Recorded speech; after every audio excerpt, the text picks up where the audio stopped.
नमस्कार साथियों, friendly master जी channel में आपका स्वागत है। आज स्क्वायर की समझ बनाएंगे। स्क्वायर वर्ग क्या होता है इसको देखेंगे। वर्ग यदि हम x की घात 2 लिखें तो इसी को वर्ग कहा जाता है। इसका अर्थ होता है x का 2 बार गुना, x गुणित x। जैसे कि यहां 2 लिखा है, 2 का वर्ग है तो हम 2 गुणित 2 इसका 2 बार गुणा किए। इसको अगले एग्जांपल से देखते हैं। 3 का वर्ग यदि लिखा है तो 3 गुणित 3, इस 3 का 2 बार गुणा। उसी प्रकार यदि 4 का वर्ग लिखते हैं, इसका अर्थ होता है 4 गुणित 4। इसी प्रकार किसी भी संख्या का यदि हम वर्ग लिखते हैं तो उसी संख्या का 2 बार गुणा करना होता है। तो इस वर्ग में देखते हैं कि यदि x और x का गुणा करें तो x का वर्ग आएगा। उसी प्रकार 2 के वर्ग का 2 गुणित 2 हुआ तो इसका मान 2 दूनी कितना हो सकता है, 4। उसी प्रकार 3 तिया 9, 4 चौक 16। अब ये संख्याएं वर्ग की संख्याएं हैं। अब इसी के विपरीत जब हम इनका वर्गमूल निकालते हैं तो ये संख्या हमें फिर से प्राप्त हो जाती है। 4 का जैसे हम वर्गमूल निकालेंगे तो इसके पहले वर्गमूल पर चर्चा हुई है, तो इसका वर्गमूल आएगा 2। उसी प्रकार 9 का वर्गमूल निकालेंगे तो इसका वर्गमूल आएगा 3, और 16 का वर्गमूल निकालेंगे तो इसका वर्गमूल आएगा 4। ये संख्याएं पुनः प्राप्त हो जाती हैं। वर्ग का विपरीत वर्गमूल है। हम वर्गमूल की सहायता से इसको पुनः प्राप्त कर सकते हैं। तो आज इस वीडियो में हम वर्ग के बारे में चर्चा करेंगे। अब चलिए, वर्ग को हम भली भांति समझ गए। अब वर्ग के कुछ ऐसे प्रश्न हैं जिनको हम आसानी से एक ट्रिक के माध्यम से हल करने का प्रयास करेंगे। यदि यहाँ पे दोनों संख्याएं एक एक हों और इसका यदि हमको वर्ग ज्ञात करना है, या फिर तीनों संख्याएं एक एक हों और इनका वर्ग ज्ञात करना है, या फिर 4 संख्याएं हैं, चारों एक एक हों, चारों इसके इकाई दहाई और सैकड़े हजार के अंक एक एक हों, तो हम कैसे वर्ग ज्ञात करते हैं इसको थोड़ा सा देख लेते हैं। चलिए, इसको जानने के लिए हम क्या करें। इसमें 2 1 लिखा हुआ है तो हम एक ब्रैकेट में 1 लिख लें, उसके बाद 2 लिख लें। 1 और 2 लिख लिए। उसके बाद क्या करना है, 2 1 लिखे हुए हैं तो 2 ऋण 1 कर लें, और इसको हमको बोर्डमास नियम की भांति हल नहीं करना है। इसमें हमको क्या करना है, जो लिखा हुआ है इस ब्रैकेट में 1 और 2 लिखा हुआ है, 1 और 2 लिखा है ऐसे, है ना, 1 और 2 लिखा हुआ है, और ये 2 में 1 को घटाएंगे तो ये 121। इस प्रकार हम 11 का वर्ग जो है इस तरीके से जान सकते हैं।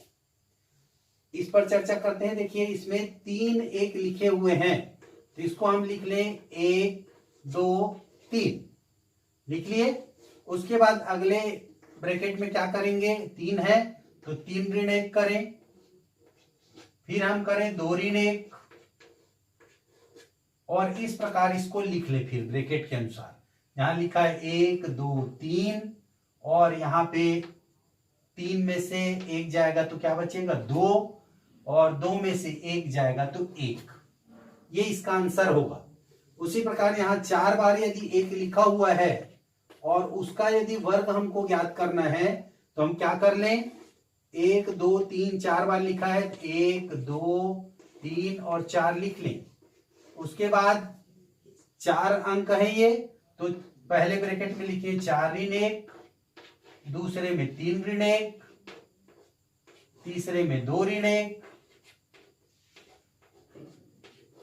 अब इसको इसी के अनुसार लिख दें। क्या लिखें यहाँ पे, 1 2 3 4, और यहाँ पे देखिए 4 में से 1 जाएगा 3, 3 में से 1 जाएगा 2, और 2 में से 1 जाएगा 1। इस तरीके से हम इसका 1 1 लिखा हो तो उसको बना सकते हैं। अब इसी क्रम में हम देखते हैं कि यदि यहां 3 3 लिखा होता, ऐसा होता, तो हम क्या कर सकते हैं। इसमें क्या कर सकते हैं हम, देखिए हम इसको ऐसे समझ लें कि इसको 11 गुणित 3 भी लिख सकते हैं हम ऐसे। 11 गुणित 3 लिखेंगे इसका वर्ग होगा, तो हम इसको क्या लिख सकते हैं बताइए, 11 का वर्ग, इसका वर्ग और 3 का भी वर्ग। अब हम देखिए इस सूत्र से हम 11 के वर्ग को जान गए हैं कि कैसे बनाना है, इसको समझ गए हैं। तो इसका मान आया 121 इस नियम से, और ये 3 का वर्ग हो जाएगा 9। इस प्रकार हम इसका गुणा कर देंगे, 9 एकम 9, 9 दूनी 18, हासिल 1, 9 एकम 9 और 1 10। ये देखिए तो ये इसके वर्ग का मान हो जाएगा। उसी प्रकार यदि यहाँ पे 3 बार लिखा हो, मान लीजिए यहाँ पे 4 4 4 ऐसा लिखा हो मान लीजिए, तो क्या कर सकते हैं हम, देखिए 11 111 लिख लें, गुणित 4 इसको लिख सकते हैं हम, तो 111 का वर्ग गुणित 4 का वर्ग, यहां से समझिए। तो इसमें क्या होगा, देखिए इससे हम बना चुके हैं, कितना है हमारे पास मान, 12 3 2 1, गुणित कर ले, इसका कितना हो जाएगा 16। इस प्रकार हम इसको भी हल कर सकते हैं, 16 एकम 16 बचा 1, 16 दूनी 32 और 1 33, 3 16 3 48 और 3 51, 5 16 दूनी 32 और 5 37, 3 16 एकम 16 और 3 19। इस प्रकार हम इसका भी मान जान सकते हैं। इसी प्रकार हम इस ऐसे लिख करके और भी मान जान सकते हैं, 5 5 5 लिखा हो, 6 6 लिखा हो। अब हम देखते हैं, मान लीजिए 9 9 लिखा है, तो इसको भी हम इसी प्रकार बना सकते हैं। कैसे बनाएंगे, 1 1 1 ऐसा लिख लें और इसका वर्ग हो जाएगा, ये 3 बार लिखा हुआ है, गुणित क्या होगा 9 का वर्ग होगा। हम इसको 9 गुणित ऐसा लिख सकते हैं ना, 9 गुणित 1 1 1, अब इसका वर्ग देखिए 999 होगा इसका गुणा करने से, तो ये 9 का भी वर्ग और 111 का भी वर्ग। अब हम अभी देखे हैं 111 के वर्ग को कैसे बनाए हैं। 111 के वर्ग को यहां पर से भी देख सकते हैं, ये माना है इसका 12321, गुणित यहाँ पे 81 से हम इसका गुणा कर लेंगे, और 81 से गुणा करने के बाद जो मान आएगा उसको लिख देंगे। अब 9 के लिए एक और नियम है जो और भी सरल है, इससे भी सरल है, उस पर चर्चा करते हैं। उसमें क्या करते हैं, देखिए यहीं से देख के फटाफट बना लेते हैं। अंतिम बार जो 9 रहता है, इकाई में जो 9 है, इकाई में 9 है उसको 8 लिख लीजिए, ये इकाई में। उसके बाद इधर जितने 9 है उसको लिख लीजिए। उसके बाद इस 9 के बाद जितने 9 इधर लिखे हैं 1 और 2, उतने ही 0 लगा दीजिए और उसके बाद 1 लिख दीजिए। तो ये मान जो है इसका गुणनफल करेंगे तो यही आएगा 9980001।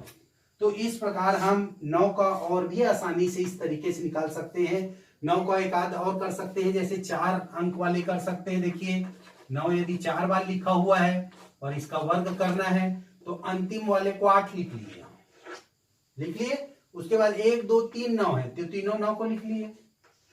अब तीनों 9 को लिखने के बाद क्या करेंगे, ये 9 के बाद 3 9 सामने लिखे हैं 8 के पहले, तो इधर 3 0 लगा लें, उसके बाद 1 लिख दें, तो इसके वर्ग का मान हो जाएगा। इस प्रकार इन अंकों को ट्रिक के माध्यम से हम इसका वर्ग निकाल सकते हैं। वर्ग संबंधी और भी वीडियो बनाए जाएंगे। आज का वीडियो आप लोग को अच्छा लगा हो तो लाइक करें, शेयर करें, सब्सक्राइब करें। सब्सक्राइब कर लिए हैं तो बेल आइकन के बटन को अवश्य दबाएं, जिससे आपको हमारी नवीन वीडियो आसानी से मिल सके। धन्यवाद।